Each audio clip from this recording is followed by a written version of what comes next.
All right, let's see what you've got for me.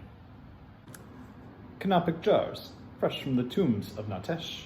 They have traveled many hundreds of leagues from those dusty sands to you, my friend. By way of the Duke's own vaults.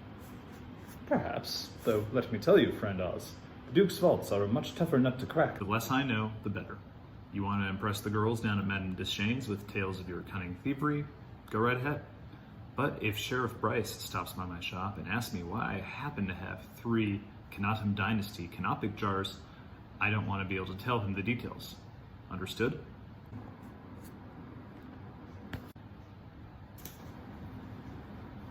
It's not cursed. I know it isn't. This piece is better than 3,000 years old. I'd rather not break it.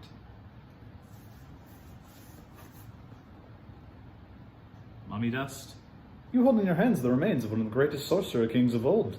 Sprinkle it into your drink, and who knows what power you might imbibe. I'd imbibe a stomach ache. Sometimes dust is just dust.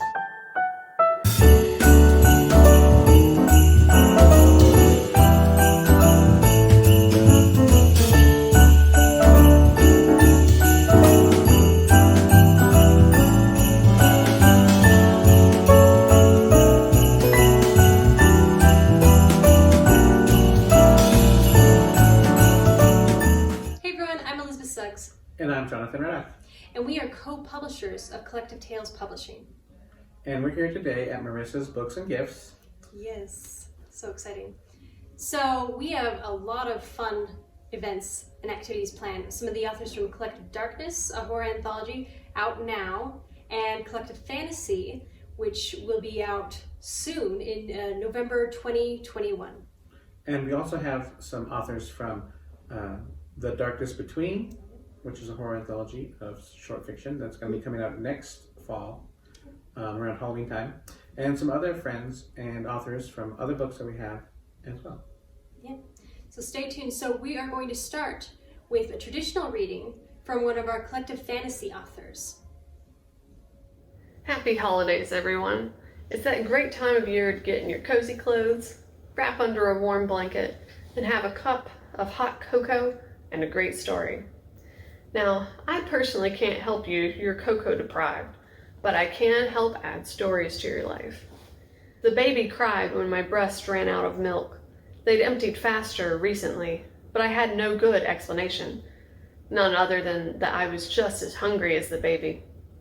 I tucked my breasts back in my shirt and laid the baby in her reed basket. I shushed her, encouraged the poor thing to sleep with just a little hug and a kiss on her forehead. I wished I'd never had her. "Maggie," my husband called again. "Maggie, get me a cup of coffee, will ya?" "We ain't got none." I put on bonnet made of patchwork cloth. "I've got to get out soon. Sun'll rise in a mite, and I've got to put the clothes to boil so I can get 'em laid out in time." He growled, willing to take a bad mood out on us. "I said, get me a cup of coffee." I lifted the latch on the door and trembled. If I left, no one stood between him and the baby. No one stood between him and John or Thomas, ages 5 and 3. John could start mucking stables for work in a year or so, but I dreaded putting a child to work when the children of people living up on the hill could afford schooling. I stayed momentarily. The fire crackled in the hearth. Smoke rose up the catted chimney. "I can't make you no coffee, ain't got none." "Then go find me some," he ordered before rolling over on our bed. He coughed, grumbled, then breathed more evenly. Hoping he was asleep, I lifted the latch and snuck out.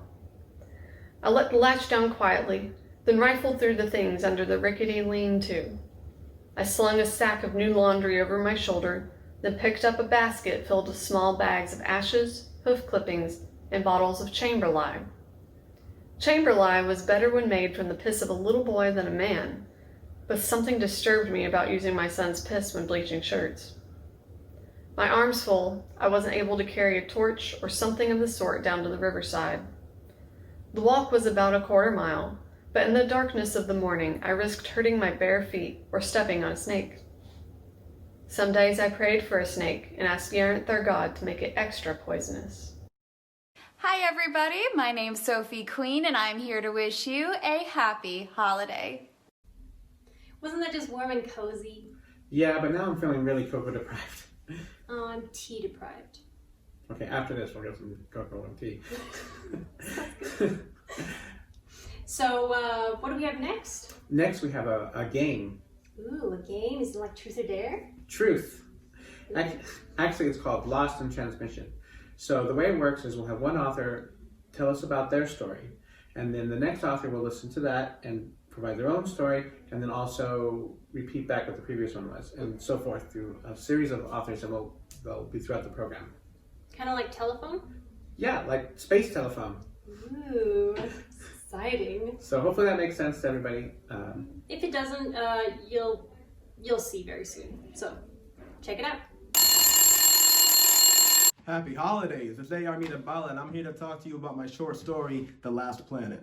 So, as the name would suggest, The Last Planet is a short story revolving around the last planet in the universe, surviving in the void of space, and you will just have to figure out the rest. In spring 2022, Collective Vision, check it out. Well, that was festive. Sure was, Elizabeth. Anyway, so Collective Visions is looking for stories. So if you're a writer and you want to submit, please do. Yes, hey writers, yes. Submit to our website at collectivedarkness.com. All the submission guidelines are there. So what's up next? I'm going to be doing a reading from my story, Padra's Eyes, which is included in Collective Darkness, available now. But you're not a professional narrator. That's true, I'm not. We'll just see how it goes. How about that? Okay. You're right. No, shut up. Just kidding. Cordelia paused. This is it. The end. The end. She did not see herself passing that threshold again. I will find Touchstone and stake him before the undead horde rips me limb from limb. Nothing would keep her vengeance from her. With one step into the encompassing darkness, she declared her resolution to this end. For father, she whispered, and took the end of Padua's swinging tail. Down, down, down they went, where the narrowing tunnel zigged, zagged, and collided into a rock wall. Cordelia straddled the cold wall, careful to keep one hand always on Padua's tail. The other hand reluctantly caressed the damp texture. This is water, she kept telling herself. It's only water. Her fingers felt grooves that could only have been dug out by tortured hands, with broken nails that clung tightly. Her dizzying hand felt a fossilized fingernail embedded in the soft clay. The marks raced up the sides of the wall, then were dragged back down into the pits unknown.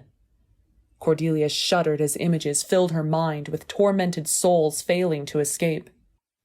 She wondered if such resistance, though entirely feeble, was pathetic, or if there was something noble in the struggle that could only end in death. Maybe they had hope in escape. Maybe even she had a glimmer of hope. In the dark, anything is possible. Not bad, not bad. Thank you, Jonathan. Did you have your doubts? Just a little bit.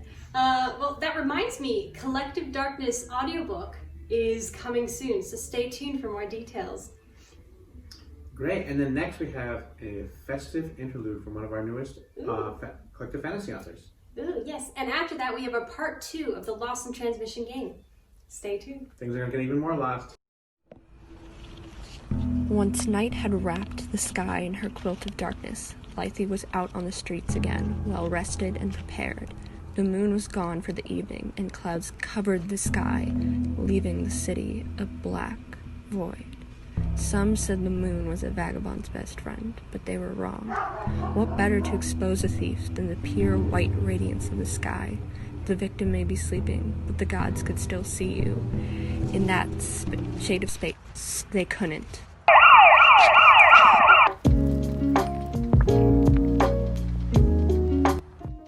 Merry Christmas. My name is Anne Gregg, and that was an excerpt from my short story games, which will be in Collective Tales Publishing's new anthology, Collective Fantasy, coming in fall of 2021.